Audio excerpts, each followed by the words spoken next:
one of the things that we're really trying to sort out is what are the soft tissues that wrap around these bones, that actually clothe and really animate the skeleton. Because these bones that we look at and we see mounted in museums don't really do anything themselves. They just kind of sit around. And so in real life, this skeleton was covered in flesh. Flesh that did things, muscles, blood vessels, nerves, eyeballs, brains.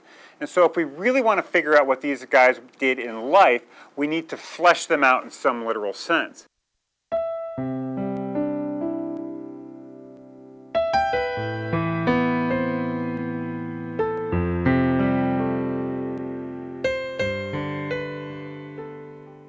I'm interested in hearing.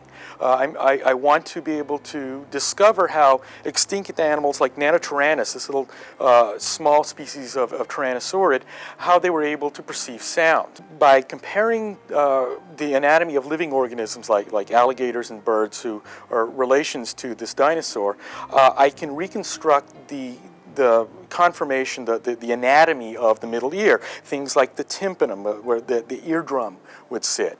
I can also look, if we look here at the back end of the skull, I can get a sense of where the middle ear space was, where this air-filled vacuity, this air-filled bubble that conducts sound would be located. And with doing that, I can make estimates of the volume of the space that will help me recover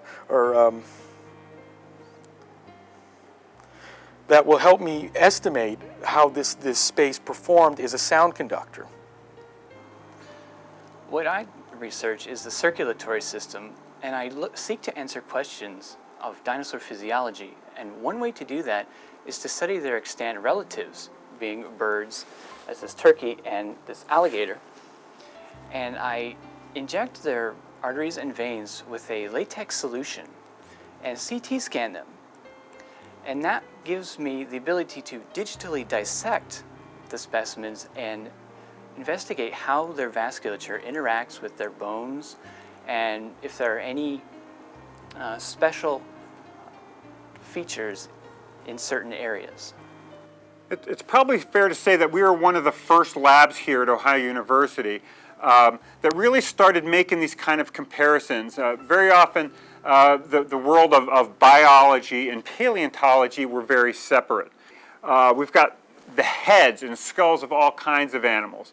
Around me here in the background you can see jars that are filled with pickled heads of animals living today. We've got dinosaur skulls. We've got a freezer full of frozen animals that died of natural causes that we've been able to get a hold of that will help us shed light on how the structure of the head and skull is arranged in modern animals today, and that we can then relate to the dinosaurs.